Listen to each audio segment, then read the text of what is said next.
como vai? Eu sou o pastor Celso Gioia e em continuação do nosso vídeo sobre dispensações, eu quero falar para você sobre a dispensação de número 4, a dispensação da promessa.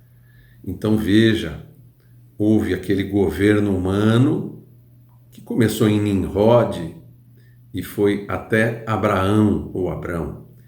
E então aí Deus mudou a forma de tratar com o homem. Ele percebeu que as nações estavam se perdendo e ele então foca em um homem, que é Abraão, para a partir dele fazer uma nova nação, a qual Deus poderia fazê-la sacerdote, ou seja, uma nação que mostrasse quem é Deus, o Deus Todo-Poderoso que está lá no céu se manifestando aqui na terra. Então é uma nação sacerdotal. E ela começa em Abraão. Por que em Abraão? Deus escolheu Abraão, provavelmente pelo temperamento dele, provavelmente pela fidelidade que Deus viu no coração de Abraão. Abraão é o símbolo da fé, né? Através da fé de Abraão, todos nós fomos abençoados. E então Deus começa a tratar, por que dispensação da promessa? Deus começa a fazer promessas para Abraão, a fim de que ele, atendendo aquilo que Deus ordenava, ele pudesse ser abençoado, a sua obediência trouxesse bênçãos da parte de Deus. E essas bênçãos são chamadas de promessas, porque Deus falava: olha, se você deixar a casa do teu pai, a tua parentela, a tua terra, eu farei de ti uma grande nação e a tua descendência será numerosa, e aqueles que te abençoarem serão abençoados, e os que te amaldiçoarem serão amaldiçoados. Deus faz promessas, mas dá os requisitos. Não é porque Deus é chato, gosta de manipular, controlar, não é isso. Deus sabe o que é melhor para nós. Confie sempre no Senhor, Ele sabe o que é melhor para nós. E Ele deu esse encaminhamento para Abraão, e Abraão seguiu. Então, enquanto eram obedecidas as promessas do Senhor, e de Abraão passou para Isaac, para Jacó e as 12 tribos de Israel, José do Egito, e aí então o povo é liberto do Egito. Tudo isso ainda estava na dispensação da promessa. Havia uma promessa de Deus feita a Abraão de que o povo seria liberto. Então todos aguardavam o cumprimento da promessa de Deus. Mas chegou um momento em que a dispensação da promessa acabou. Quando foi esse momento? O povo já liberto do Egito, no deserto, Deus vem e fala que ele vai se encontrar com o povo e ele dá a lei para o povo. Então ali se encerra a dispensação de número 4, a dispensação da promessa, e inicia a dispensação da lei, onde Deus dá os 10 mandamentos e mais uma série de leis, mais de 300 leis, segundo pessoas que já contaram, né? Então, Deus deixa de tratar com a promessa e começa a tratar com a lei. Se você perceber, existe uma semelhança do tratamento de Deus com o homem que vem sendo salvo através dos tempos, com o tratamento de um pai com o seu filho. O filho começa na inocência, né? Quando ele nasce, o pai tem que carregar ele no colo. Depois ele passa uma época que ele faz as coisas conforme a consciência dele, ele é pequenininho ainda, né? Depois ele começa a ser governado por alguém, é o pai ou a mãe, dando ordens e falando. E aí então Deus vem e como prova da independência de todo homem, Deus vem e faz uma promessa. Deus começa a se apresentar para aquela pessoa começa a entender que se ela obedecer, que se ela for uma boa pessoa, se ela tiver ética, ela for espiritual, ela começa então a ser abençoada por Deus. As promessas de Deus vão se cumprir. É uma fase boa, acredito que é a adolescência, o início, né, da adolescência, mas chega uma fase que, se você não colocar leis, não colocar regras, aquele filho não vai para frente.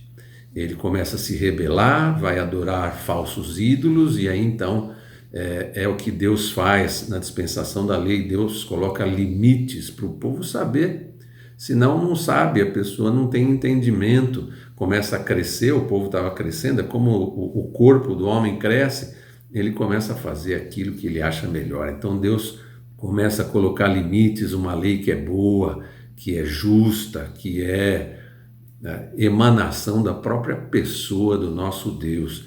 E dessa forma, então, o homem começa a saber aquilo que ele deve seguir, que caminho, que passos ele deve dar.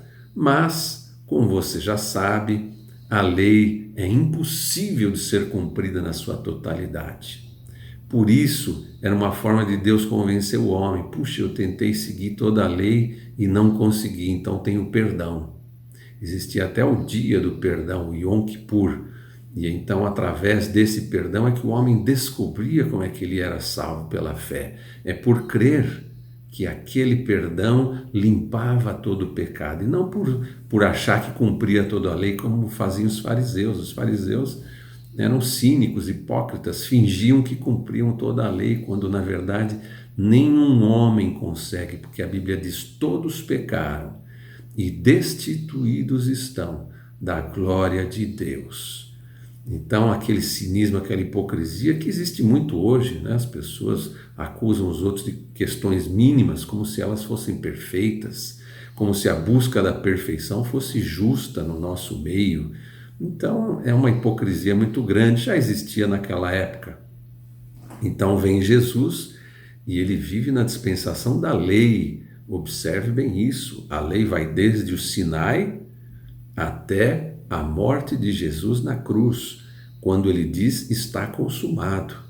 Jesus revogou a lei de que forma? Não é bem revogou, mas a lei não tem mais efeito sobre nós. Por quê? Porque Jesus cumpriu toda a lei.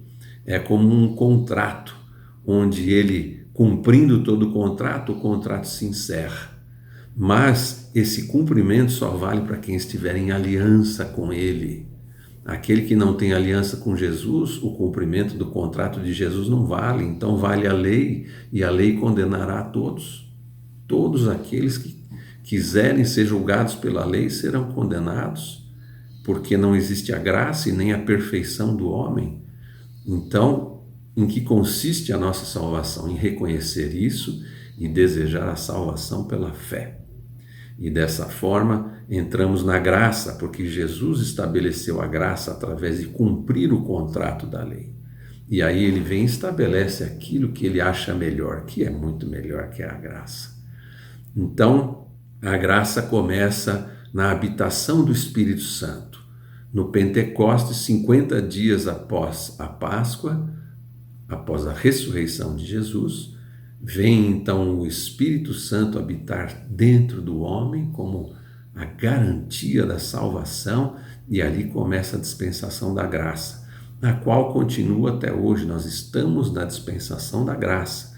Deus não está tratando com os judeus, está tratando com a igreja, que é representada por todos os povos, porque a igreja é a estrangeira, é a esposa estrangeira de Jesus. Então, todos os povos estão dentro da concepção da igreja, e é nessa dispensação que nós estamos. Mas ela vai acabar também, porque ela é a sexta dispensação, vai acontecer algo que vai acabar com essa dispensação, que é o arrebatamento. Eu vou falar melhor sobre isso em outros vídeos, mas você já vai ouvindo falar nessa palavra. Arrebatamento é quando a igreja vai ser tomada, vai ser levada para o céu. E aí então, essa habitação do Espírito, a dispensação da graça, ela termina. E que dispensação começa, pastor Celso? Eu ouso te dizer que volta a dispensação da lei, porque onde não há graça, volta a lei. A lei, ela é inerente à santidade de Deus. Volta a dispensação da lei, ela fica mais 7 anos, que equivalem à tribulação, e aí então Jesus inaugura a dispensação do milênio, a sétima dispensação, a dispensação do milênio, aquela que haverá o governo de Jesus na terra. Então as bênçãos serão muito grandes, mas haverá na dispensação do milênio pessoas com o corpo glorificado, que seremos nós, a igreja, e também os judeus do Velho Testamento, mas haverá pessoas com o corpo físico que entraram no milênio com o corpo físico. Então haverá essa questão híbrida, alguns com o corpo glorificado, outros com o corpo físico. E Jesus vai tratar com todos eles e vai governar, e a igreja vai governar junto com Jesus. Será essa então a 7ª dispensação, que vai terminar com o julgamento final, o juízo do trono branco. Bem, por que então falamos dessas 7 dispensações? Porque se você pegar a Bíblia, por exemplo, e tentar entender uma passagem difícil, com as dispensações você consegue. Observe, por exemplo, Isaías 11, a partir do verso 4. A Bíblia diz assim: mas julgará com justiça os pobres e repreenderá com equidade os mansos da terra. E ferirá a terra com a vara de sua boca, e com o sopro dos seus lábios matará o ímpio. Isso é quando Jesus volta, é a segunda vinda de Jesus. Ele vem e extermina os inimigos de Israel, que estão sendo injustos, querem exterminar a nação. Jesus vai impedir com o sopro da sua boca. E aí então, em seguida, o que vai acontecer no milênio? Veja já no verso 5: e a justiça será o cinto dos seus lombos, e a verdade o cinto dos seus rins. E morará o lobo com o cordeiro, e o leopardo com o cabrito se deitará, e o bezerro e o filho de leão e a ovelha viverão juntos, e um menino pequeno os guiará.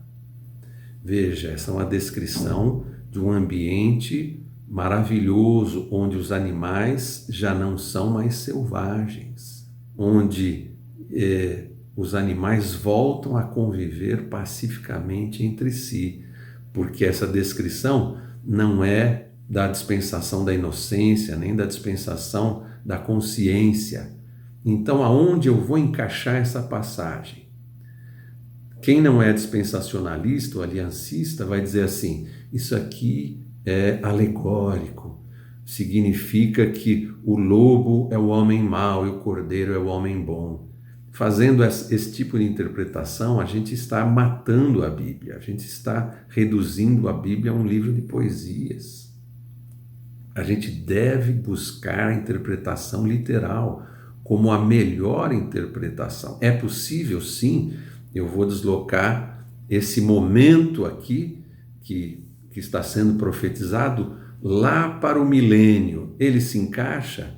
Sim, se encaixa. O milênio é um tempo futuro que Jesus vai reinar, e ele vem depois da segunda vinda, como nós vimos aqui no verso 4, e em seguida presume-se que aquilo que vai haver no milênio, uma interpretação perfeita.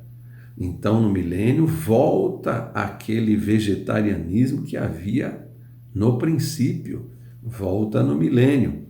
E tem mais: a vaca e a ursa pastarão juntas, e seus filhos juntos se deitarão, e o leão comerá palha como o boi. Veja a confirmação aqui.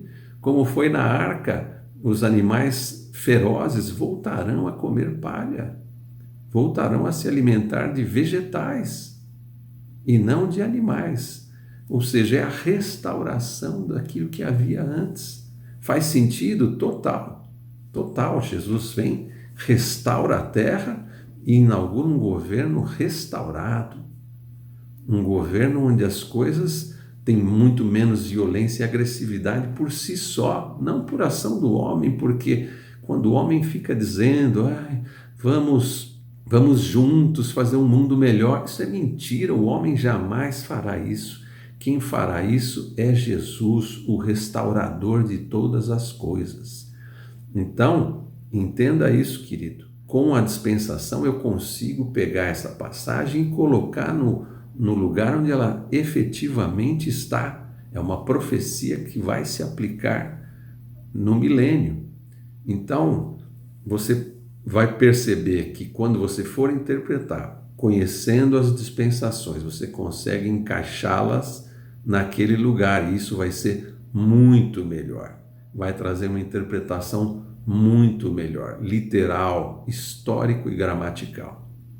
Então era isso que eu tinha para dizer para você sobre o estudo das dispensações, de forma que traga um melhor entendimento, uma revolução no seu entendimento da Bíblia, e você vai perceber que você vai confessar até que eu estou entendendo bem da Bíblia, até que eu estou bom na palavra de Deus. Tudo isso porque você sistematizou o teu conhecimento e buscou uma forma de interpretação mais evoluída do que o aliancismo, mais complexa, porque as coisas são complexas, e mais evoluída.